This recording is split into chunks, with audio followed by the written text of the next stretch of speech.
Hello everyone. Last class में हमने concave mirror and convex mirror के बारे में कुछ चीज़ें समझी थी, जिसके अंदर हमने मिरर के रिलेटेड कुछ टर्मिनोलॉजीज पढ़ी थी। और उन टर्मिनोलॉजीज में हमने क्या पढ़ा था, कुछ टर्म्स हमने पढ़े थे, जैसे कि pole, principal axis, centre of curvature, radius of curvature, focal length. ये सारी चीज़ें हमने लास्ट क्लास में कवर की थी। आज हम क्या पढ़ने जा रहे हैं, पिछली क्लास को आगे बढ़ाते हुए आज हम पढ़ने जा रहे हैं साइन कन्वेंशन। आज हम पढ़ेंगे साइन कन्वेंशन।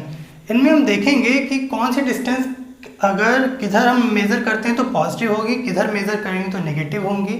यूज़ क्या होगा इनका, आगे जैसे जैसे हम क्लासेस में आगे बढ़ेंगे तो कुछ डेरिवेशन आएंगे। उन डेरिवेशन में इन डिस्टेंसेस का विद साइन अप्लाई करना बहुत इंपॉर्टेंट हो जाता है एक करेक्ट इन्फॉर्मेशन गैदर करने के लिए। साथ ही जब हम न्यूमेरिकल कर रहे होंगे तो उसमें भी हमें साइन के साथ ही सारी वैल्यूज़ रखनी होती हैं एक करेक्ट आंसर तक पहुंचने के लिए। तो ज़रूरी हो जाता है कि हम साइन कन्वेंशन पढ़ लें। बिल्कुल इजी है, बहुत टफ नहीं है, यह बिल्कुल भी टफ नहीं है। बिल्कुल आराम से समझेंगे, सारा कुछ क्लियर हो जाएगा, है ना। कुछ 2-3 पॉइंट्स हैं, उनको हमें ध्यान में रखना होता है कोई भी पर्टिकुलर डिस्टेंस मेज़र करने के लिए।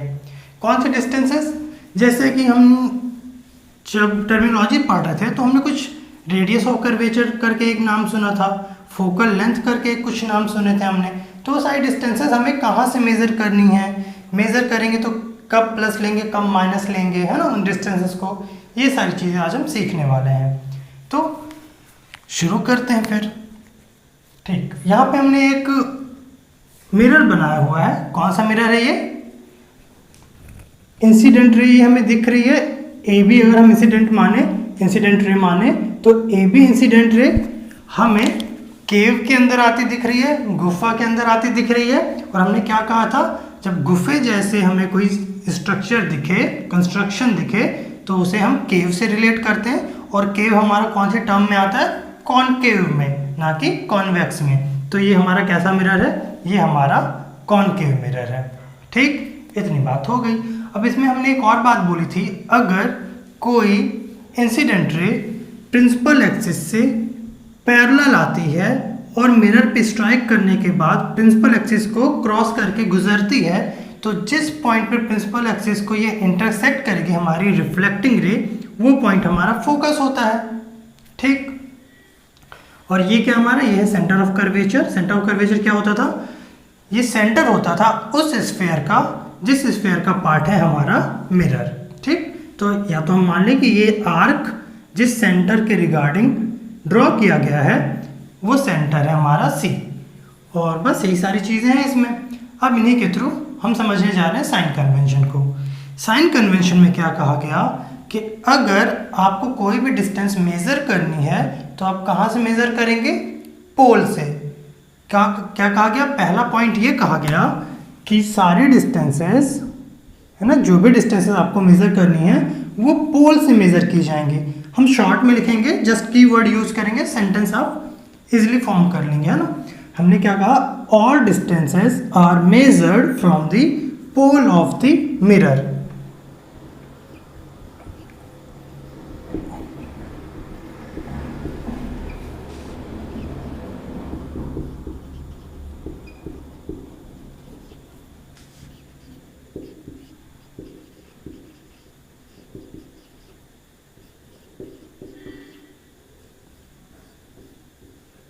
ठीक है, क्या कहा हमने, ऑल डिस्टेंसेस मेजर्ड करेंगे कहाँ से, फ्रॉम दी पोल, पोल से मेजर करेंगे।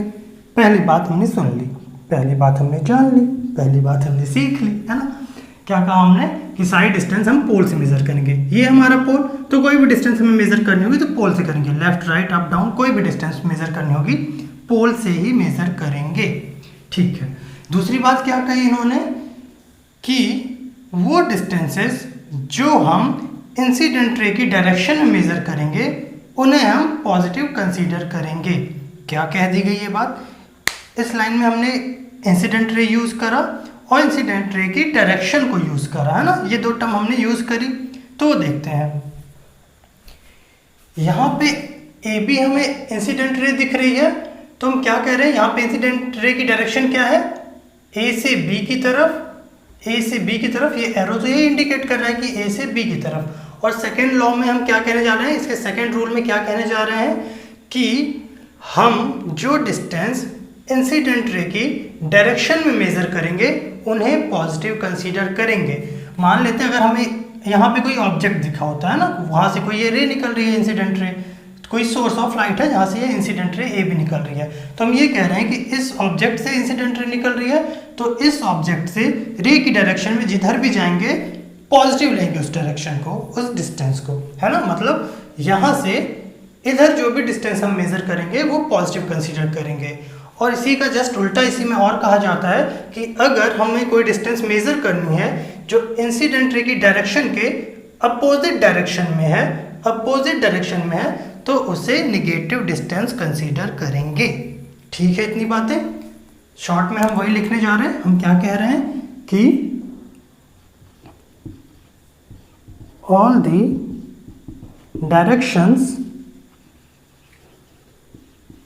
measured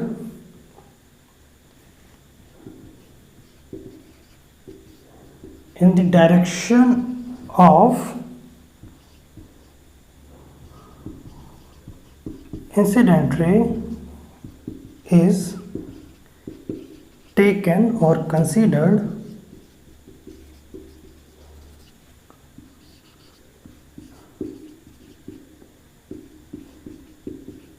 positive. क्या क्या दिया हमने, इंसिडेंट रे की डायरेक्शन में जो भी डिस्टेंस हम मेजर करेंगे उन्हें पॉजिटिव कंसीडर करेंगे, और वाइस वर्सा, है ना। इसका मतलब क्या, जस्ट उल्टा, जो ये हमने स्टेटमेंट कहा इसका जस्ट अपोजिट भी उतना ही वैलिड है।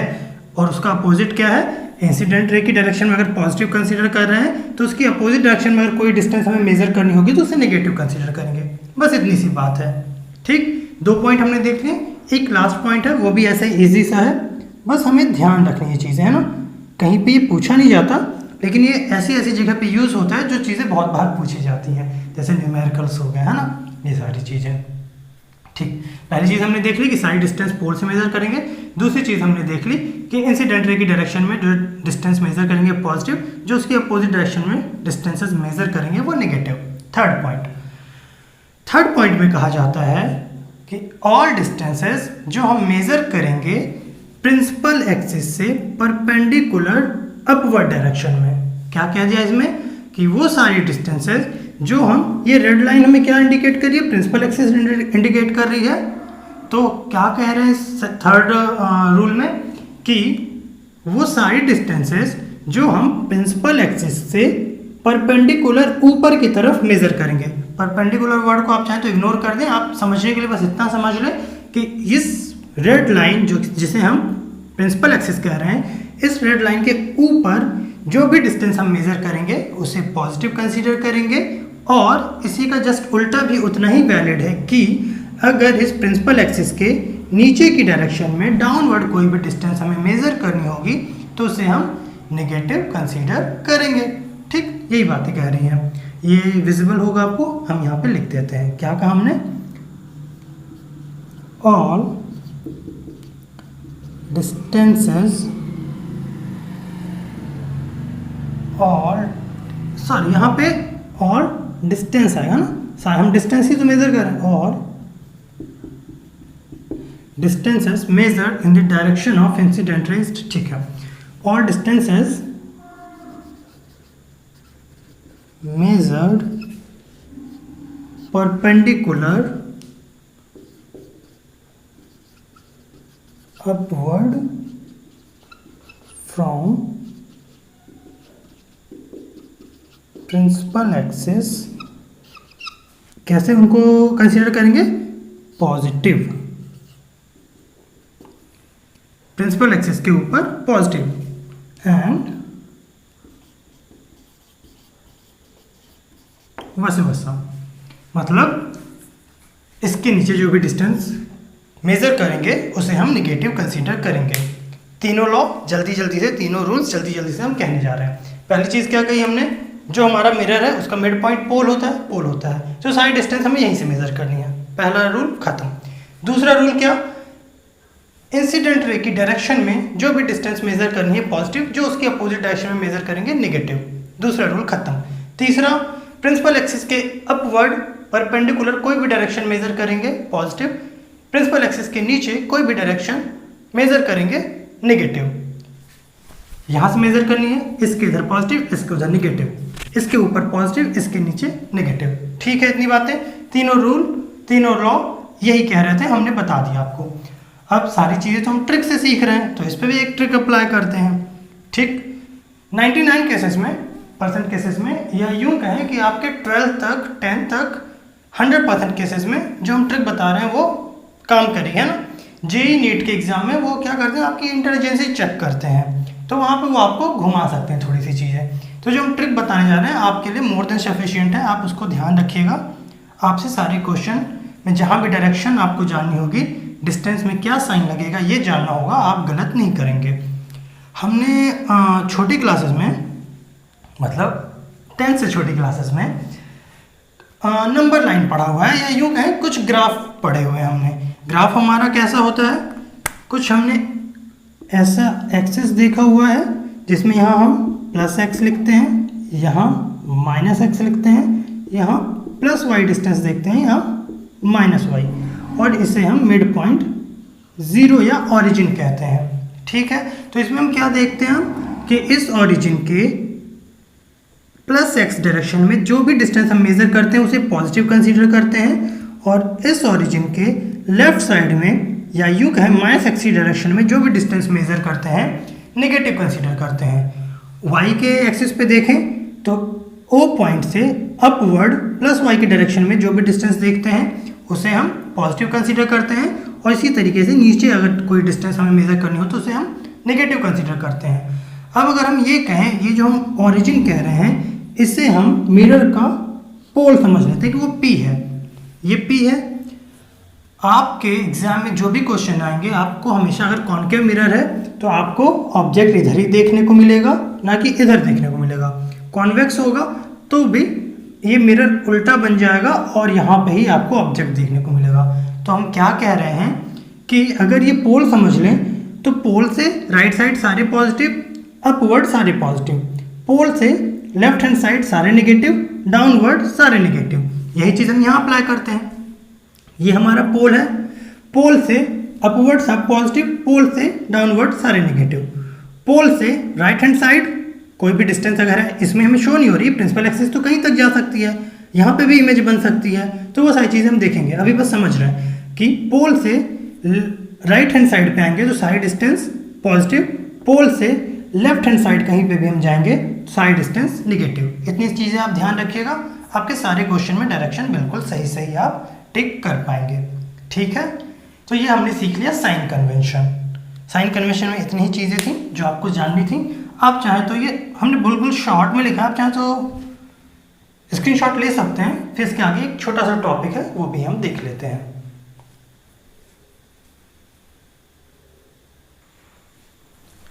ठीक है, अब हम कुछ नई चीज़ ऑब्जर्व करने वाले हैं इस डायग्राम में, है ना। इसमें हमने दो चीज़ों का यूज़ तो कर लिया है ना। अभी क्या कहा हमने, कोई ए बी पैरेलल रे आ रही है प्रिंसिपल एक्सिस से, बी पॉइंट पे स्ट्राइक करने के बाद फोकस से होके रिफ्लेक्ट हो रही है, और ये सी क्या हमारा, सी हमारा था सेंटर ऑफ कर्वेचर। फिर उसके बाद हमने ये सी बी लाइन कैसे ड्रॉ किया, हमने ये चीज़ पढ़ी थी बिल्कुल फर्स्ट क्लास में लॉ ऑफ रिफ्लेक्शन में, कि कोई इंसिडेंट रे आती है किसी सरफेस पे स्ट्राइक करती है और रिफ्लेक्ट हो जाती है ना। ये चीज़ पढ़ी थी हमने, और इसी के बीच एक नॉर्मल हमने ड्रॉ किया हुआ था। ठीक है, तो कुछ नहीं है, ये इंसिडेंट रे और रिफ्लेक्टेड रे दिख रही है, ये इंसिडेंट रे और ये रिफ्लेक्टेड रे है। अगर इस ट्रायंगल को आप ऐसा इमेजिन करें तो बिल्कुल ऐसा ही दिखेगा आपको, है ना। सॉरी, ट्रायंगल नहीं, इस पूरे कंस्ट्रक्शन को आप ऐसा देखें तो आपको यहाँ पे ऐसा देखने को मिल जाएगा। तो ये सेम डायग्राम है, बस इसका एंगुलेशन, ओरिएंटेशन या झुकाव थोड़ा सा अलग डायरेक्शन में है, बाकी है वही चीज़। तो यहाँ पे हम क्या कंसीडर कर रहे हैं कि ए बी हमारी कोई इंसिडेंट रे है जो पॉइंट बी पे फॉल होती है, स्ट्राइक होती है, और प्रिंसिपल एक्सिस के फोकस से होके रिफ्लेक्ट हो जाती है। ठीक है। और सी बी को हमने पॉइंट बी पे नॉर्मल ड्रॉ किया हुआ है। ये सी बी क्या है, पॉइंट बी पे एक नॉर्मल है जो क्या कर रही है, इंसिडेंट एंगल और रिफ्लेक्टेड एंगल को फॉर्म कर रही है। और हमें ये बात पता है कि इंसिडेंट एंगल और रिफ्लेक्टेड एंगल आपस में बराबर होते हैं ना, वैल्यू इनकी इक्वल होती है। ठीक, तो ये सारी चीज़ें हम देखने वाले हैं। अब हमने एक चीज़ पढ़ी थी सेंटर ऑफ कर्वेचर, और उसी से हमें एक चीज़ मिलती थी रेडियस ऑफ कर्वेचर। फिर हमने पढ़ा फोकस, फिर उसी से एक चीज़ हमें मिलती थी फोकल लेंथ। तो यहाँ पे ये सेंटर ऑफ कर्वेचर है, और सेंटर ऑफ कर्वेचर और ये हमारा पोल है। इसी डिस्टेंस को तो हम रेडियस ऑफ कर्वेचर कहते थे, है ना। हम क्या कहते थे, पोल से सेंटर ऑफ कर्वेचर की जो डिस्टेंस है उसे ही हम कहते थे कि हमारा रेडियस ऑफ कर्वेचर है। और यहाँ पे अगर आप ध्यान दें तो जो हमने पहला लॉ कहा था, पहला रूल कहा था कि सारी डिस्टेंस पी से मेजर करते हैं, तो यहाँ पे वो चीज़ हम वेरीफाई कर पा रहे हैं कि ये जो सी की डिस्टेंस है पी से ही मेजर कर रहे हैं ना। पी सी कहते हैं या सी पी कहते हैं, एक ही बात है, लेकिन डिस्टेंस तो यही मेजर कर रहे हैं। तो हम ऐसा कह सकते हैं क्या, ये सी से लेके पी तक की जो डिस्टेंस है ये सी और ये पी, ये जो डिस्टेंस है ये हमारी कुछ और नहीं, रेडियस ऑफ कर्वेचर है, जिसे हम आर से डिनोट करते हैं। ठीक है। दूसरी बात, ये P से लेके F तक की डिस्टेंस हम फोकल लेंथ कहते थे। तो इस डिस्टेंस को हम F से डिनोट कर सकते हैं फोकल लेंथ वाले से। फोकस से लेके पोल तक की डिस्टेंस को हम फोकल लेंथ कहते थे। तो ये डिस्टेंस हमारी कुछ और नहीं, फोकल लेंथ है। तो इस डिस्टेंस को हम कह सकते हैं कि ये हमारी फोकल लेंथ है। ठीक है, दो चीज़ें हमने देख ली। क्या देख ली हमने, रेडियस ऑफ कर्वेचर देख लिया और फोकल लेंथ देख लिया।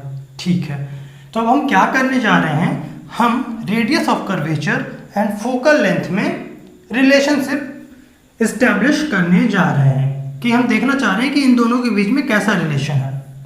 वो वाला रिलेशन नहीं है ना, इनका अपना एक अलग रिलेशन है, पवित्र रिश्ता। ठीक, वो देखने जा रहे हैं कि R और F कैसे एक दूसरे के साथ कनेक्टेड है। ये सारी चीज़ें हमें देखनी है। इसके पहले कि हम वो डेरिवेशन शुरू करें जिसमें हमें ये पता चलेगा कि इनके बीच कैसा रिलेशन है, हम एंगल्स की कुछ प्रॉपर्टीज़ आपको रिकॉल कराना चाह रहे हैं, जो हम इसमें यूज़ करेंगे, है ना। लास्ट क्लासेस में हमने कुछ पढ़ा है 7th, 8th, 9th में शायद तक। तो वो सारी चीज़ें हम आपको रिकॉल कराना चाहते हैं, क्योंकि वो चीज़ें अचानक से यहाँ यूज़ होंगी तो आप सोचेंगे ये कहाँ से आ गया। तो उसके पहले ही हम चाहते हैं कि आप थोड़ा सा रिकॉल कर लें क्या चीज़ है वो। मेनली दो प्रॉपर्टी हमें पुरानी याद करनी है। पहली, हमने ऐसा कुछ पढ़ा है क्या कि अगर टू पैरेलल लाइंस को एक इंक्लाइन लाइन कट करे तो उनके बीच अल्टरनेटिव एंगल्स फॉर्म होते हैं, और वो अल्टरनेट एंगल्स आपस में मेजरमेंट में इक्वल होते हैं। जैसे कि अगर हम इस एंगल की बात करें तो वो हमारा इस एंगल के इक्वल होगा, क्योंकि ये दोनों आपस में अल्टरनेटिव एंगल्स हैं। अगर हम इन्हें मार्किंग दे दें तो आप इजीली समझ जाएंगे 1 और 2। और हम क्या कह रहे हैं, एंगल 1 और एंगल 2 आपस में इक्वल होंगे। इसी तरीके से अगर हम ये एंगल 3 देखें और ये एंगल 4 देखें तो ये एंगल 3 और ये एंगल 4 भी आपस में इक्वल होते हैं। ये भी अल्टरनेट एंगल्स कहलाते हैं। वैसे इनको देखा जाए अगर, एंगल 5 कह देते हैं इसे, और ये एंगल 2, एंगल 5 और एंगल 2 भी आपस में, एंगल 5 और एंगल 2 भी आपस में इक्वल होंगे, है ना। तो ये अल्टरनेटिव एंगल्स की प्रॉपर्टीज होती है कि ये आपस में इस तरीके से इक्वल होते हैं। आप इनमें से कोई सा भी एक याद रख लीजिए, आपका काम हो जाएगा। अभी हमने पहला लिखा तो इस फर्स्ट वन को हम ध्यान में रखेंगे। ठीक है, बाकी चीज़ें हम हटा देते हैं क्योंकि बस हम आपको प्रॉपर्टी याद दिलाना चाह रहे हैं ना। अभी हम यहाँ पे ये प्रूफ नहीं करना चाह रहे हैं, बस हम आपको प्रॉपर्टी याद दिलाना चाहते हैं कि ऐसे एक प्रॉपर्टी हमने पढ़ी है। ठीक है, कि अल्टरनेटिव एंगल्स आपस में इक्वल होते हैं। ठीक है, पहली चीज़ हमने ये देख ली। दूसरी चीज़, ठीक, इसको हटा ही देते हैं ना, क्योंकि आपको रिकॉल तो हो चुका है। ये अल्टरनेटिव एंगल्स हमने देख ली कि आपस में इक्वल होते हैं। दूसरी चीज़ हम क्या देख रहे हैं, ट्रायंगल में एक प्रॉपर्टी हमने पढ़ी थी कि अगर कोई ट्रायंगल है, मान लेते हैं ए बी सी, इसमें हमने क्या पढ़ा हुआ है कि किसी ट्रायंगल में अगर दो एंगल्स आपस में इक्वल है, मान लेते हैं ये angle A and angle B, ये दोनों अगर आपस में इक्वल है, मतलब ये अगर हमने प्रूफ कर दिया कि if angle A is equal to angle B, तो ट्रायंगल की एक प्रॉपर्टी ये कहती है कि इक्वल एंगल्स के साइड जो होंगे वो इक्वल होंगे। क्या कह दिया हमने कि इक्वल एंगल्स के जो साइड होंगे, या और इजी लैंग्वेज में क्या कह सकते हैं कि दो एंगल्स हमें पता चल गए कि कौन कौन से आपस में इक्वल हैं, तो उनके सामने की साइड देखेंगे, जस्ट उनके in front of this side. अगर एंगल बी की बात करें तो इसके जस्ट इन फ्रंट ऑफ कौन सी साइड है, ये वाली साइड है, और एंगल ए की बात करें तो इसके सामने ये वाली साइड है। तो हम ये कहना चाह रहे हैं कि अगर angle A is angle B दोनों इक्वल हैं आपस में, तो ऐसा होगा ही होगा कि साइड, कौन कौन सी sides, A C will be equal to B C. ठीक है, पहली चीज हमने क्या बोली, अल्टरनेट एंगल्स आपस में इक्वल होते हैं। दूसरी चीज हमने क्या कही कि इक्वल एंगल्स के सामने की साइड्स आपस में इक्वल होते हैं। ये दो चीजें हैं जो हम इसमें यूज करने वाले हैं, इसलिए हमने पहले आपको ये चीज बता दी। अब हम जब यूज करेंगे तो आप कंफ्यूज नहीं होंगे। वाह, यूज करेंगे तो कंफ्यूज नहीं होंगे। ठीक है, तो हम यूज करने जा रहे हैं और हम उम्मीद करते हैं कि आप कंफ्यूज नहीं होंगे और इस चीज को समझ लेंगे। पढ़ने क्या जा रहे हैं हम, आर एंड एफ में रिलेशन। और आर और एफ क्या है, अगर हम लिखना चाहें तो आर और एफ क्या है हमारे, फोकल लेंथ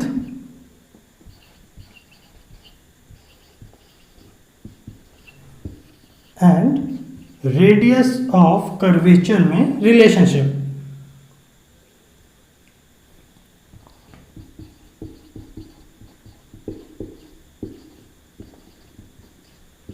आपको हेडिंग डालनी होगी तो आप क्या डालेंगे, relationship between focal length and radius of curvature.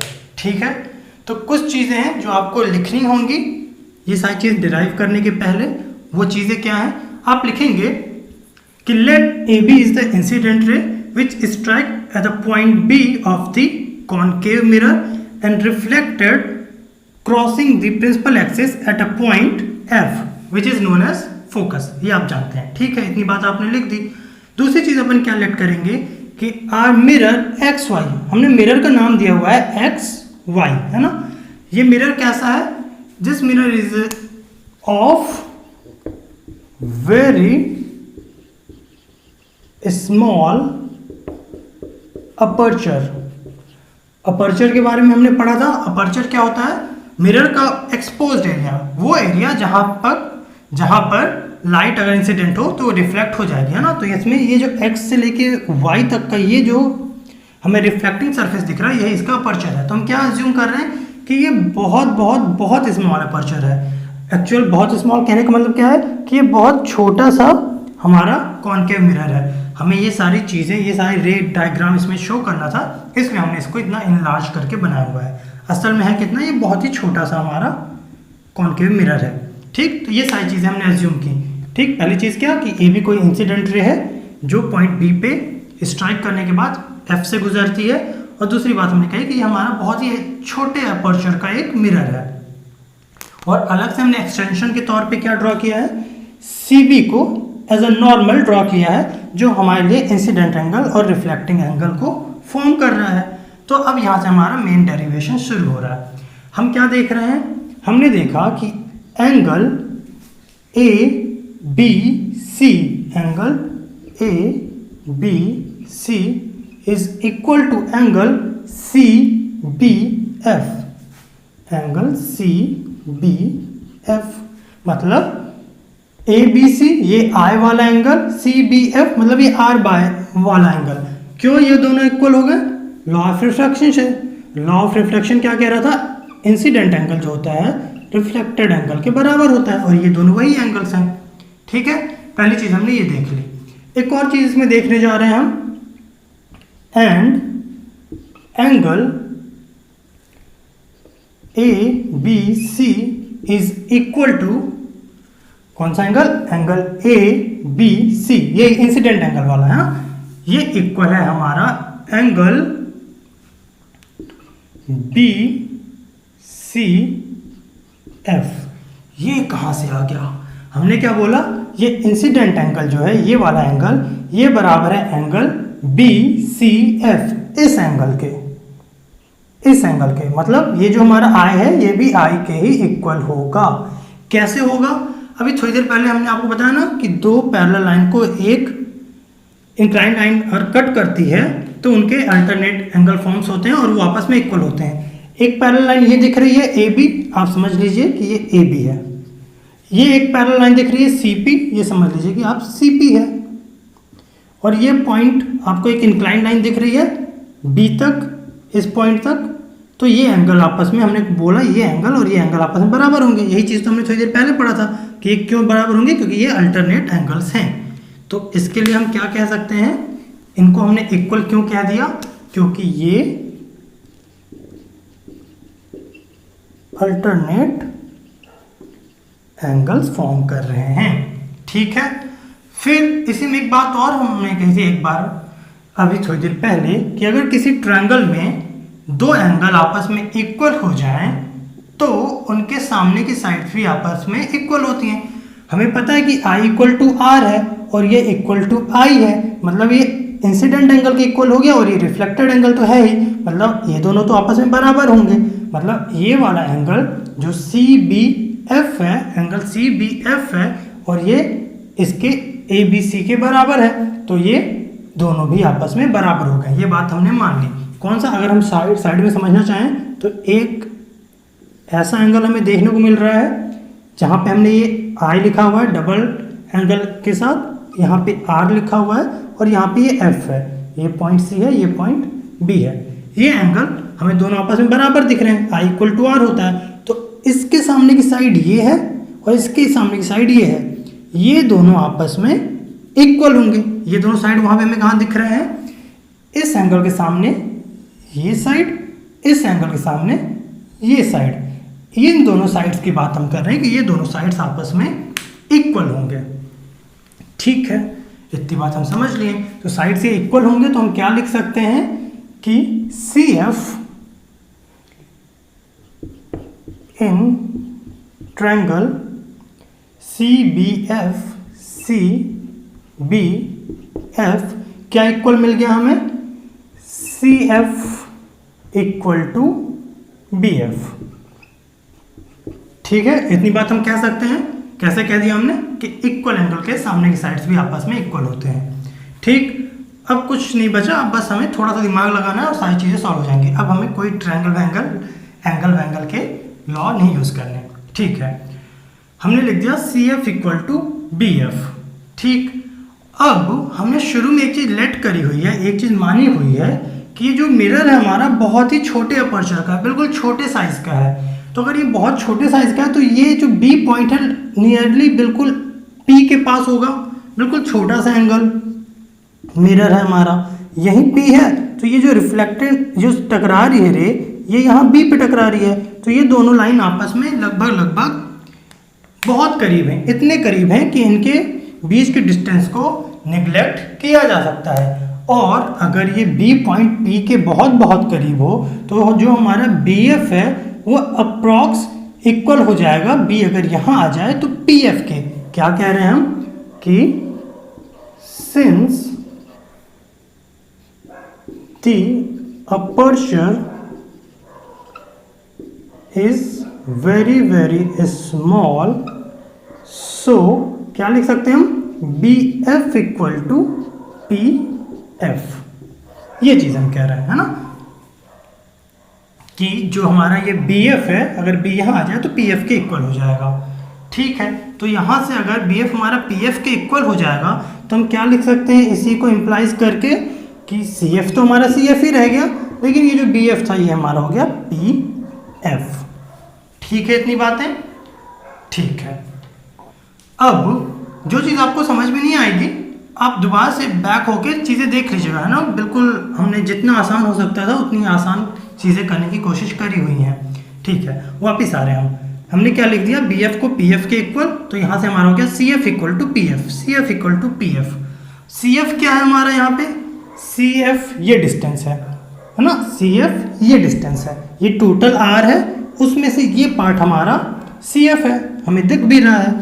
P F क्या है, ये डिस्टेंस है, पी एफ ये डिस्टेंस है ना, ये अगर मार्कर की लेंथ देखें ये पी एफ, ये पी एफ, मतलब अगर नोटेशन में देखें तो ये हमारा फोकल लेंथ है, पी एफ हमारा फोकल लेंथ है। ठीक है, हमने क्या कहा कि साइड डिस्टेंस हम पोल से मेजर करने की कोशिश करते हैं। तो हम अगर ये कहें कि ये जो हमारा सी एफ है, ये जो हमारा सी एफ है, ये जो हमारा सी एफ है, ये कुछ और नहीं, ये ध्यान से, बिल्कुल ध्यान से देखिएगा, ये हमारा सी एफ है। अगर इस पूरी लेंथ में से, इस पूरी लेंथ में से इतनी लेंथ हम माइनस कर दें, ये पूरी लेंथ में से इतनी लेंथ हम हटा दें, तो हमें ये लेंथ मिल जाएगी, और ये लेंथ कुछ और नहीं सी एफ है। मतलब हम सी एफ को क्या लिख सकते हैं, सी एफ हमारा ये है, हमें इतना चाहिए, तो हमें ये पता है कि साइड डिस्टेंस हमें पोल से मेजर करनी है, तो अगर हम ये लिख दें P C minus P F, C F को क्या लिख दे रहे हैं, P C minus P F, लिख सकते हैं ऐसी चीज, कुछ नहीं किया हमने, ये टोटल लेंथ इतनी सारी थी, हमें बस इतना चाहिए था, तो हमने इस टोटल में से इतना पार्ट हटा दिया, तो हमें जो रिक्वायर था वही चीज़ मिल गई। इसका मतलब हम C F P C minus P F लिख सकते हैं, P C minus P F, इसकी जगह पे लिखा हमने, ये इक्वल की जगह पे इक्वल, और ये पी एफ की जगह पे पी एफ आ गया हमारा। ठीक है, इतनी चीज़ हमने लिख दी। अब हमें पता है कि ये जो PC है ये कुछ और नहीं, रेडियस ऑफ कर्वेचर है, रेडियस ऑफ कर्वेचर है, जिसे हम R से डिनोट करते हैं। ठीक है, इसे हम R से डिनोट करेंगे। ठीक है, तो इसे हम R अगर लिखना चाहें, ये हमारे पोल से लेफ्ट हैंड साइड की तरफ है, और हमने क्या कहा, पोल से साइड डिस्टेंस मेजर करनी है, और इंसिडेंट रे की अपोजिट डायरेक्शन में जा रहे हैं। अगर वो कॉन्सेप्ट आपको याद है तब भी काम चल जाएगा, या हमने जो ग्राफ वाला कॉन्सेप्ट आपको ट्रिक समझाया है उससे भी काम चल जाएगा कि पोल से लेफ्ट हैंड साइड जाने पे साइड डिस्टेंस हम माइनस में रखते हैं। तो PC हमारा रेडियस ऑफ कर्वेचर है और लेफ्ट में जा रहे हैं, तो इसे हम लिख देंगे माइनस R। ठीक है, माइनस R लिख दिया हमने। और हमारा ये PF क्या है, PF हमारा क्या है, फोकल लेंथ। इसे भी हम पोल से लेफ्ट हैंड साइड जा रहे हैं, इसे भी माइनस में लिखेंगे। ये आया डेरिवेशन का माइनस, और ये आया साइन कन्वेंशन का माइनस। ठीक है, इतनी बातें ठीक है। ये भी PF है, तो ये भी माइनस F। ठीक, बस चीजें हमने रख दी। PC हमारा R के बराबर था, R लिखा, लेफ्ट हैंड साइड था, माइनस लिख दिया। PF हमारा फोकल लेंथ था, F लिख दिया, लेफ्ट हैंड साइड था, माइनस लगा दिया। ये माइनस ये वाला है, ये वाला साइन कन्वेंशन का, इक्वल टू ये भी F है, तो ये भी इसी के तरीके से माइनस F आ गया। अब इसको अगर सॉल्व करें तो ये तो हमारा माइनस R है, ये माइनस माइनस प्लस F,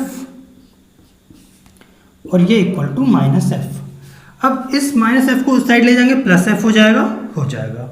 ये माइनस R को इक्वल के इस पार ले आएंगे, प्लस R हो जाएगा।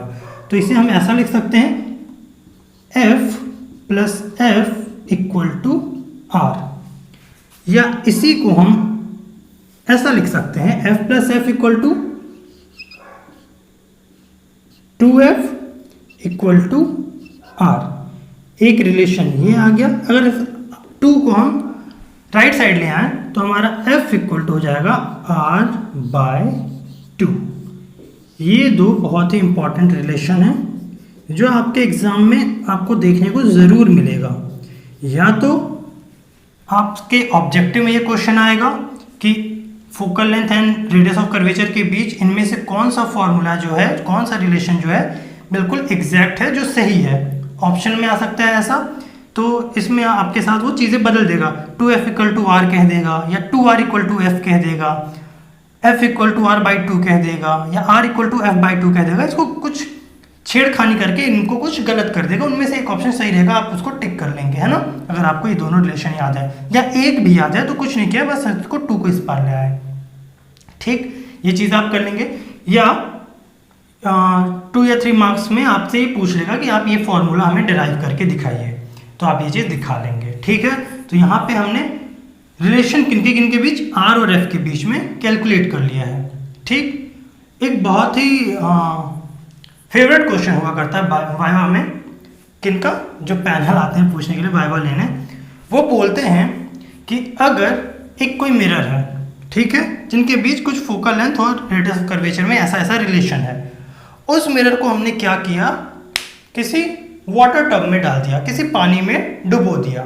ठीक, तो पूछते हैं कि रेडियस ऑफ कर्वेचर पे क्या फर्क पड़ेगा, या ऐसा पूछ लेते हैं फोकल लेंथ पे क्या फर्क पड़ेगा। आपको बस एक बात ध्यान रखनी है कि इसका जो रेडियस ऑफ कर्वेचर है वो इसकी फिजिकल प्रॉपर्टी है। फिजिकल प्रॉपर्टी है मतलब ये जिस स्फेयर से बना है उसका जो सेंटर रहा होगा उससे पोल तक की डिस्टेंस को ही तो रेडियस ऑफ कर्वेचर कह रहे हैं। और हम मिरर को चाहे पानी में रख दें चाहे कहीं भी रख दें, उस स्फेयर का साइज तो नहीं बदलने वाला जिस स्फेयर का ये मिरर पार्ट है।